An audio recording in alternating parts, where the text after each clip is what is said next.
And welcome back to my YouTube channel. If you've not been here before, my name is Tracy Mayhew and I write several small town contemporary romances set here in the UK and YA fantasy fiction. So some of you may already notice that I have an addition to my Halloween collection behind me. So this is Pocus, and he was a belated birthday present from a friend that I managed to visit at the weekend. He won't be going away after Halloween. He will stay out because he's absolutely gorgeous and I've fallen in love with him. So, and I found out from the box that there's actually 3 more I can collect. So the collection might be growing. So keep an eye on the space behind me.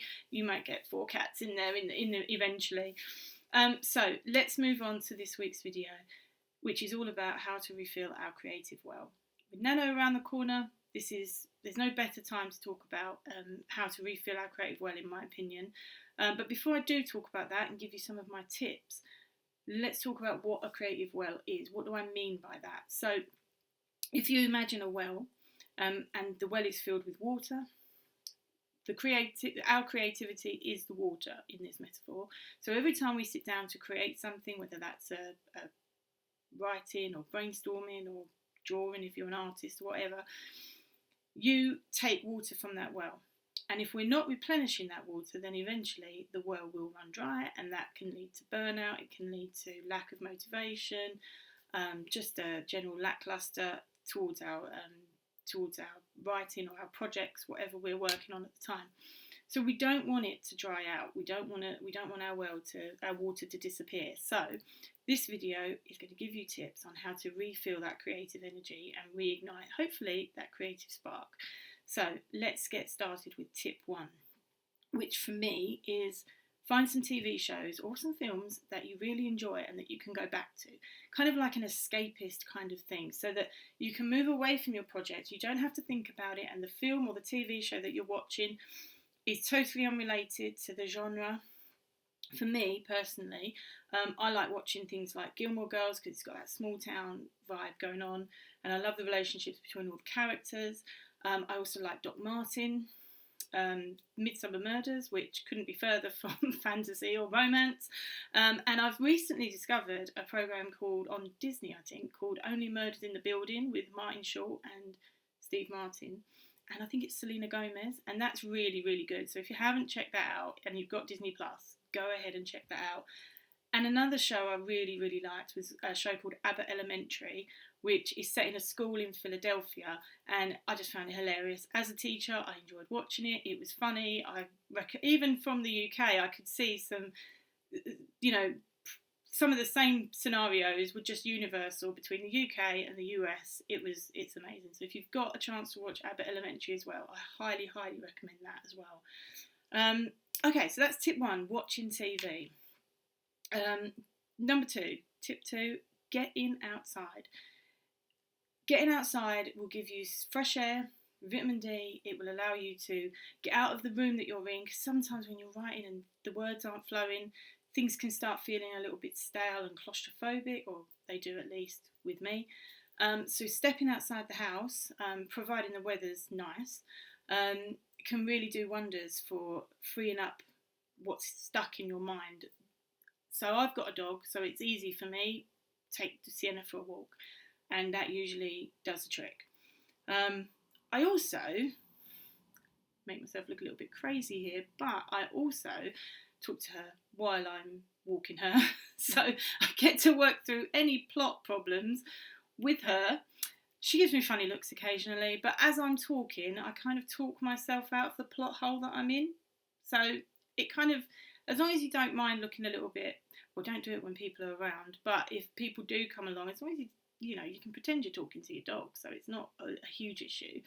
But yeah, I often find that talking out loud sometimes will help me to just free up what's clogged and what's stuck. I also find, number 3, I also find that listening to music is a really good way to get my mind away from my writing. When I drive a lot for my job anyway, but when I do that, I put my music on, turn it up, not offensively loud, but turn it up, and then I don't think of anything until I get home again. So immerse myself in the music that I'm listening to. So make sure you've got some music on an iPod, on your phone, whatever. And even when you go outside, you can just blast some music and just forget about whatever's bothering you about your plot. Sometimes the lyrics of those songs can give you clues as to how to, well, they do with me, because a lot of the songs I listen to are love stories, so they kind of like give me a clue as to feelings for characters and stuff like that, so I find that very useful. So yeah, make sure you've got some music, or even like podcasts can probably help as well. I don't tend to listen to podcasts, but I know that a lot of people do. So if podcast is your thing, find your favourite podcast, listen to that, escape the problems that are on the page for when you get home, and hopefully you can come back to your desk refreshed with a new way of looking at things. My fourth tip would be to meditate. I find meditation quite useful, just to reconnect with yourself, basically. So you lay down, you sit down, whatever you need to do, put some meditation music on, or like a guided meditation even. Sometimes I do those. And you just sit and breathe and just let your body relax for a little bit. Because sometimes when you're trying to force things to come and they're not coming, you start to feel tense. I do anyway. So meditation helps me to relax, helps me to chill out, and just helps me to reconnect to. And then my mind starts wandering and I start thinking about different solutions for my problems. So I'm like, okay, I can come back to the work with hopefully with a solution, or at least with some new ideas. And that often helps me to unlock any problems that I'm having. I often find reading helps as well. Most of the time I like to read something that's not related to what I'm writing. But sometimes reading, so if I'm working on a fantasy and I'm stuck with something, I might read a fantasy just to immerse myself in a similar kind of world. But with romance, it doesn't always necessarily work that way for me, so I would read something completely different with that. I don't know why that's the case. That's just the way that I work. So, but if you've got a favourite book that you can go back to, or if you can just take half an hour away, even a day sometimes. I know it's a pain during Nano to take a day away, but sometimes it's also the best thing you can do for yourself. And we'll talk about rest and things like that later. But take yourself away from the project and just read, immerse yourself in a different world, another place, and hopefully that will help you to just forget your project. And then when you come back, it's all go again, and you can come back with fresh eyes. I also do some drawing. I don't know if other people do that, and it's something that I haven't done for a while. It's something that I'm still trying to get back into. I'm hoping that I'll be able to work that more into my self-care routine on a Sunday next year, because at the moment everything on a Sunday has just been geared towards publishing, not just for Christmas. Now it's geared towards Nano, and then it will be geared towards Christmas. So it's kind of like next year I'm going to try and plan in some self-care drawing time where I just have a little doodle in a notebook. I've got a special sketchbook. I might show it to you once I start building up some of my projects in there. That I just doodle in, and sometimes that just it's time where you're not thinking about anything else. Well, it is for me anyway. My mind just completely clears when I'm doing something like that. I don't have to think about anything. It's a bit like meditation, but but you're still doing something. So you still feel creative. You're still tapping into that creativity, but it's a different kind of creativity. And I often find that helps me to just to not think about what I'm struggling with in the writing world. Another thing that helps me, so this is tip number 7, I think, is seeing friends and family. Because getting away, having a day away and seeing people that are completely unrelated to writing, so the conversations are not going to be about writing, they're not going to be about your books. Well, they might be a little bit, but then you move on and you talk about other things. I find that really helps as well. So game nights maybe, or just family meals, things like that. And it gets you out of the chair that you're in. It gets you away from the computer screen, and it puts you back into society and talking with civilised people again. Because as a writer, a lot of what we do is quite singular and quite isolated. So being around people can sometimes help you to, just free your mind again and sort of reset yourself. Another thing that I do sometimes. It's not always possible to do this because depending on what else is going on in my life, this is something that will happen occasionally but not always, is go away for a day trip. So you leave everything, because usually when I go out I take a laptop or I take my notebook or I take something that I can write with or do some writing with or brainstorming. But for this, if I go on a day trip, that I just try to take nothing with me and I just go out for the sake of it. And for me, a lot of that means going to like a rundown castle, like a ruined castle or a Roman amphitheatre or somewhere like that, somewhere historical. One of my favourite places to go is Stonehenge and Old Sarum, both of which are in near Salisbury. So I would say whatever you, I mean, even if you like to go shopping for the day. Don't take anything about writing. Don't take any writing equipment. Don't think about writing. Just take yourself away for the day. Do something for you. Treat yourself, and just have fun. Okay, because sometimes just taking a day off really, really helps.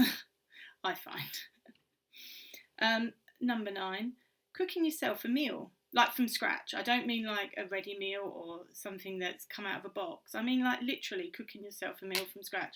I'm doing that more often now. And I find before I was like years and years ago, I was like, no, hate cooking, can't cook. But I've started doing that more and more now. And you know what? It's a really nice way to just relax at the end of a day sometimes. And you know, and then you get a great result at the end. Well, you usually get a great result at the end of it, unless you burn your food. But luckily, that's never happened to me. Fingers crossed, that's not about to happen to me. But yeah, cooking is a really nice way to just sort of like you know, be creative, but not have to feel like you have to write anything down. And sometimes with the romance, if I'm like one of my characters is a cook, I might factor in something of what I'm doing. I might be able to use that in my story as well. So it's also a great way to, you know, watch YouTube or listen to a podcast or something like that, or listen to music. So you can just relax, take yourself away, and it's, you know, something completely unrelated to writing.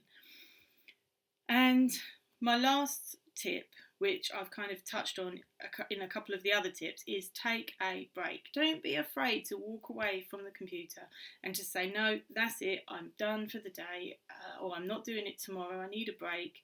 I mean, even if you take a couple of days off, I mean, that's not probably going to be feasible in Nano, but generally speaking, if you take a couple of days off, it's not going to harm you too much.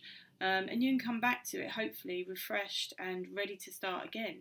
And in that time where you've taken a break, you can just rest, recharge, chill out, take a bath, relax, and hopefully you will be ready to start again afresh when you come back and when you sit down again. And the problem, you may be able to see the problem quite clearly and know how to solve it. Or else you may just think, well, what if this happened? What if I did this? What if my character did this? And then you can sort of like try to think about other ways that your character can solve the problem that they're in, or you could solve the plot problem. So hopefully in this video you've found some tips on how to refill your creative well. I hope that one or two of them have stuck with you. If you have any different tips that you'd like to share with us, can you let me know in the comments? That would be really appreciated. I'd love to know how you refill your creative well, because I know that this is very personal to me, and some things may cross over, but not everything's going to cross over. So if you've got other ways that you refill your well, let us all know so we can have a go at something new, and a new kind of challenge, if you like. Also, before I go, Not Just for Christmas is releasing on the 31st of October, and I'm thinking about going live to do a reading of the first chapter on the 31st of October.